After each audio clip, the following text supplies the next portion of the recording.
सहारा India से संपूर्ण भुगतान कब और कैसे मिलेगा? ये एक अहम सवाल है। सबसे बड़ा सवाल है देश के 13 करोड़ निवेशकों का कि सहारा इंडिया से संपूर्ण भुगतान कब मिलेगा। बहुत सारे लोग ऐसे भी हैं जो भूल चुके हैं, उनको विश्वास हो चुका है कि पैसा सहारा इंडिया से अब नहीं मिलेगा। कुछ लोग कोशिश कर रहे हैं, कुछ लोग इंतज़ार कर रहे हैं, कुछ लोग सोच रहे हैं कि उनको मिलेगा तो मेरे को मिलेगा, और कुछ लोग ऐसे भी हैं जो सोच रहे हैं कि पैसा नहीं मिले तो ठीक है, पैसा संतोष है, लेकिन मोदी जी केंद्र सरकार बने रहे केंद्र में। और बहुत ऐसे बात है जो कि मैं सोशल मीडिया पे शेयर नहीं कर सकता हूँ, लोगों का सोच अलग अलग है।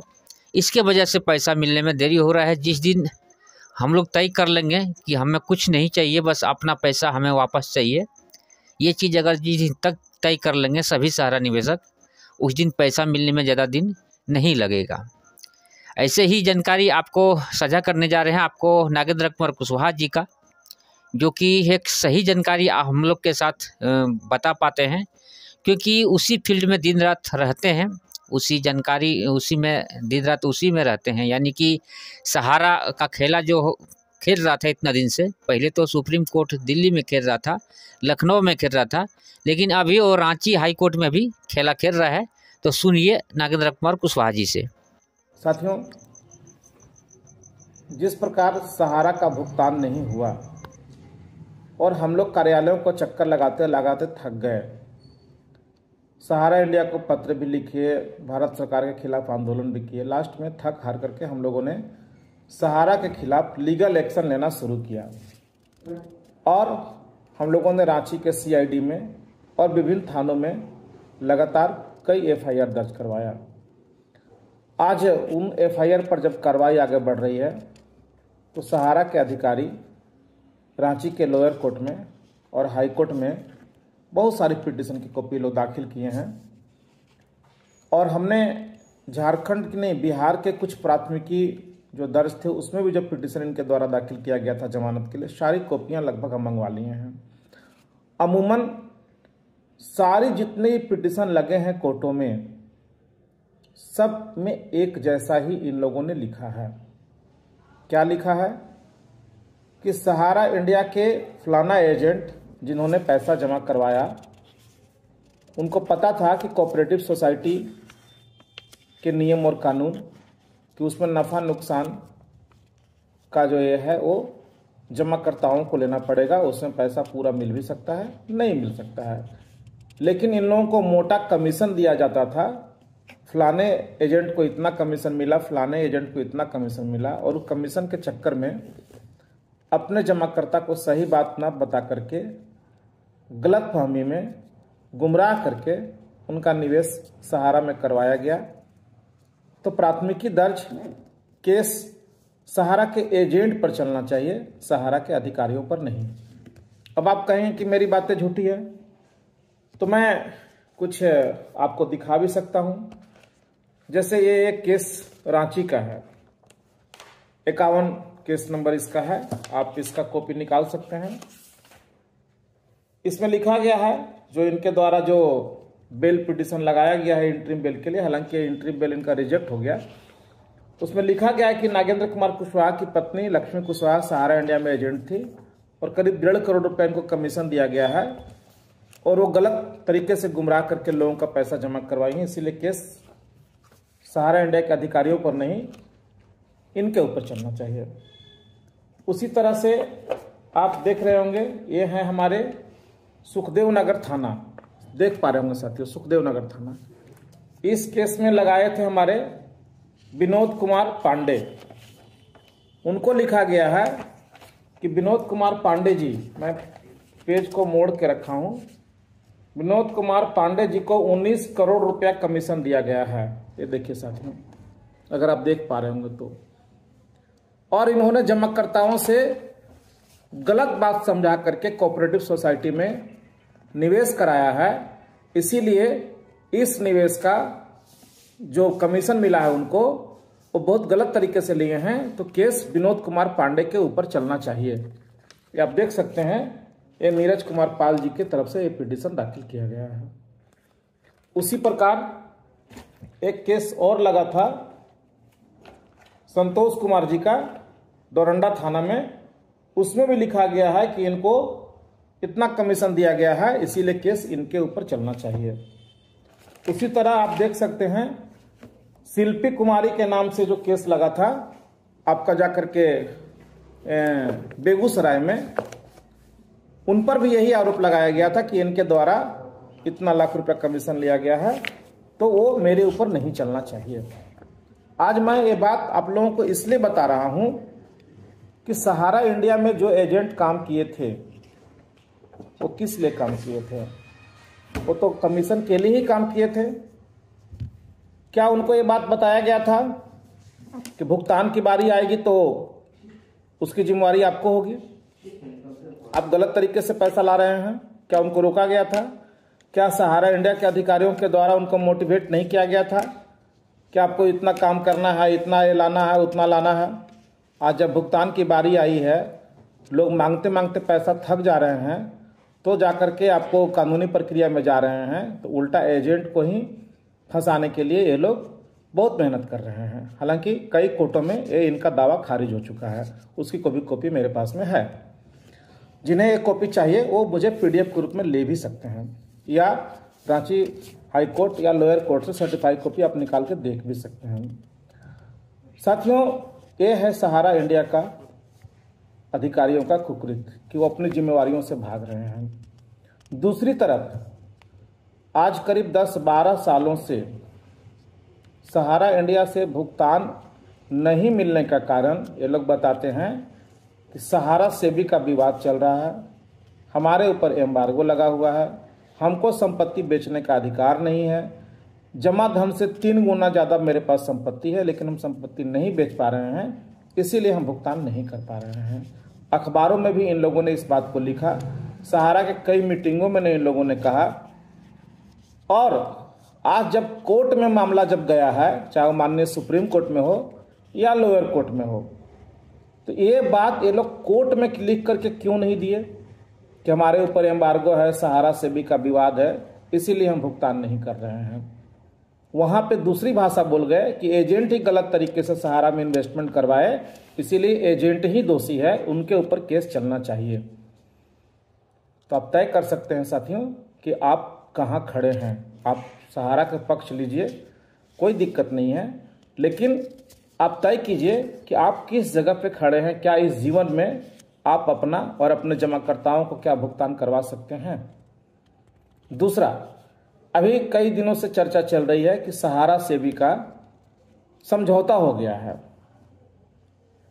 और वो केस खत्म होने के कगार पे है। हालांकि मैं भी जानता हूं कि सहारा सेबी का केस अब ज़्यादा दिन नहीं चलेगा, क्योंकि उसमें जो लगभग 8,00,000 करोड़ रुपए जमा करने हैं, वो माननीय सुप्रीम कोर्ट जमा करवाने के लिए उनका जो भी तर्क था 9 महीने का समय लेना, ज्वाइंट वेंचर करना, और उसके ऊपर तरह तरह से इन लोग जो माननीय सुप्रीम कोर्ट को उलझा रहे हैं, उसमें वो सारी प्रक्रिया चल रहा है। लेकिन माननीय सुप्रीम कोर्ट जो भी करेगा वो सही करेगा, ये हम भी जानते हैं।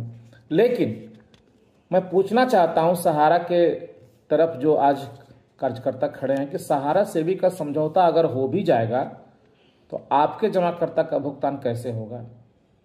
सहारा सेबी केस से सहारा का कोऑपरेटिव सोसाइटी, सहारा का क्यूसॉप, सहारा का अन्य कंपनियों का भुगतान नहीं देने का क्या कारण था जो उसका भुगतान रोका गया?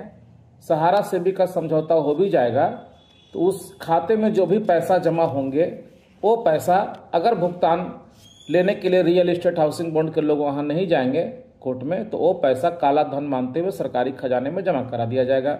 ये जजमेंट में लिखा हुआ था 31 अगस्त 2012 का। अगर हो सकता है कि सुप्रीम कोर्ट उस जजमेंट को खारिज करके और उस पैसे को उनको वापस भी कर देता है, तो क्या लगता है कि सहारा इंडिया का क्लेम आज की डेट में 2.5 से 3 लाख करोड़ रुपए का है, वो भुगतान कर पाएंगे? अगर ऐसा होता तो 25,000 करोड़ रुपया वहां उनका जमा था, हालांकि 15.5 ही इन लोगों ने दिया पार्ट में, वो भी हम ही लोगों से वसूल करके, तो बाकी पैसे का तो भुगतान कर सकते थे। इनकी संपत्ति बेचने पर तो रोक नहीं लगी थी। और चलो थोड़ी देर के लिए बात मान लेते हैं कि रोक लगी भी थी, तो सितंबर 2024 के बाद इनके ही लोग कहना शुरू कर दिए कि अब हमारा खत्म हो चुका है एम्बार्गो, हमको संपत्ति बेचने का अधिकार मिल चुका है, अब हम आपका भुगतान कर सकते हैं। क्या सितंबर 2024 के बाद मार्च 2025 तक कोई भी संपत्ति बिकी, उसका भुगतान किन्हीं को मिला क्या? उल्टा कौड़ियों के दाम में एक करोड़ों की संपत्ति जो हम लोगों के पैसा से लिया गया है, उसको बेच करके औने पौने दाम में वारा नयारा कर रहे हैं। लेकिन किसी के पास कोई जवाब नहीं है कि आखिर हमारा पैसा मिलेगा कैसे। साथियों, मेरी बातों पर ध्यान दें, गौर करें, इस केस की स्टडी करें। ना विश्वास हो, छोटा मोटा एक FIR आप भी करके देख लें। आपके खिलाफ भी वो लोग इसी तरह का पिटीशन दाखिल करेंगे कि आप भी उनके ऊपर इतना लिए हैं और इसकी जिम्मेवार आप हैं। आप भले ही सहारा की चाटुकारिता में जितनी भी डूबे हैं, लेकिन एक बार आप भी ये आजमा के देख लीजिए, पता चल जाए कि आप कहाँ खड़े हैं, किस कंपनी की भक्ति भाव में डूबे हुए हैं। तो मैं आपसे अपील करता हूँ। दूसरी तरफ साथियों, विश्व भारती जन सेवा संस्थान सहारा के 13 करोड़ जमाकर्ताओं के भुगतान के लिए लगातार संघर्ष कर रहा है, लेकिन सहारा के कार्यकर्ता हम लोगों का साथ नहीं दे रहे हैं। आज मुट्ठी भर लोग हम लोग इस लड़ाई को लेकर के चल रहे हैं। ये मुट्ठी भर भी अगर लोग लड़ना छोड़ दें तो जिस तरह से इस देश में बहुत सारी कंपनियां लोगों का पैसा लेकर के भाग गई, वैसे ही इसका भी हाल हो जाएगा। मैं तमाम साथियों से अपील करूंगा कि आप हम लोगों का प्रोटेस्ट में शामिल हों। जो केस माननीय सुप्रीम कोर्ट में हम लोगों ने लगाया है, उसमें अभी तक मात्र 30 से 32 हज़ार लोग ही शामिल हुए हैं। अगर वो संख्या अगर आप प्रोटेस्ट में नहीं भी निकल पा रहे हैं, तो जो केस लगा हुआ है सुप्रीम कोर्ट में रीट याचिका, उसमें कम से कम तो शामिल हो जाते, ताकि माननीय सुप्रीम कोर्ट को लगता कि आज कोर्ट के सामने 30,000 लोग नहीं पैसा मांगने आए हैं, बल्कि लाख 2 लाख आए हुए हैं। और उसके लिए तो कोई प्रोटेस्ट में भी नहीं जाना था। लेकिन आप ये भी काम नहीं कर पा रहे हैं, तो आखिर पैसा मिलेगा कैसे? सहारा इंडिया लगातार झूठ बोल रहा है। कभी बोलता है कि 14,700 करोड़ रुपया आ गया है, तो कहीं 50,000 करोड़ रुपया का लोन मिल रहा है, तो कभी विदेशों से पैसा आ रहा है। 12 साल से ये लोग इस चीज़ में हम लोगों को उलझाए हुए हैं। हम लोग समझने को तैयार नहीं हैं कि मामला कहाँ जा रहा है। माननीय सुप्रीम कोर्ट में केवल और केवल सहारा से भी डिस्प्यूट, जिससे कि आम जमाकर्ताओं का कोई लेना देना नहीं, वही एक केवल केस चल रहा है। कोऑपरेटिव सोसाइटी का भुगतान करवाने के लिए कोई केस नहीं चल रहा है। केवल पिनाक मोहंती जी का रीट के द्वारा 5,000 करोड़ रुपया लेकर के और पूरे केस को उलझा दिया गया है। केवल विश्व भारती जन सेवा संस्थान सहारा इंडिया का जितना भी गड़बड़ है, उसको लेकर के सुप्रीम कोर्ट में आज खड़ा है और वो केस एडमिट है। माननीय न्यायालय 24,700 करोड़ रुपए का जो आदेश था 2012 वाला, उस आदेश को पूरा कराने में लगा हुआ है। और उसके बाद हमारी पिटीशन की भी सुनवाई शुरुआत हो जाएगी। और उस पिटीशन के माध्यम से माननीय सुप्रीम कोर्ट में हम लोगों ने अपील डाला है कि जो हमारे साथ 30,000 लोग जुड़े हुए हैं या अभी जुड़ रहे हैं, उनका भुगतान जो सहारा से भी केस करो अकाउंट में 20-22 हज़ार करोड़ रुपए पड़े हैं, उनसे कर दिया जाए। और उसके बाद इस कंपनी को लिक्विडेशन कराते हुए देश के तमाम निवेशकों का पाई का भुगतान कर दिया जाए। ये हमारी मांग है। उस मांग पर कितना सुप्रीम कोर्ट विचार करेगा वो अभी कहना मुश्किल है, लेकिन हम लोग लड़ाई उसी ओर लेके जा रहे हैं। आप तमाम साथियों से कहेंगे उस रीट याचिका को मजबूत करें, उस रीट याचिका में जल्द से जल्द आप लोग भी शामिल हो जाएं। और अगर आपको NGO के माध्यम से नहीं जुड़ना है, तो आप अपने अधिवक्ता के माध्यम से IA लगा करके भी उस केस में आप जुड़ सकते हैं। हमारा केस नंबर है 147/2024 रीट पिटीशन सिविल। और अभी तक करीब 8-10 IA के माध्यम से लोग उसमें जुड़े भी हैं।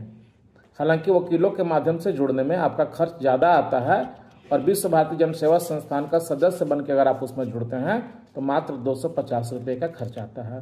तय आपको करना है कि चाहे तो लीगल प्रक्रिया में आना है तो अपने वकीलों के माध्यम में उसमें जुड़ जाइए, या विश्व भारती जन सेवा संस्थान का सदस्य बन करके उस केस में जुड़ जाइए। और अगर कुछ भी नहीं करना है तो कम से कम अपने घरों से निकल करके बगल के थाने में जो आपके साथ स्कैम हुआ है, सभी एजेंट्स मिलकर के अपने अपने जमाकर्ताओं के लिए सहारा इंडिया के खिलाफ एक प्राथमिकी तो दर्ज कर दीजिए, ताकि आपको ही पता चलता कि सहारा इंडिया कहां तक आपको उलझा करके रखा है। जैसे आज हम तमाम लोगों को पता चल रहा है जब हम लोग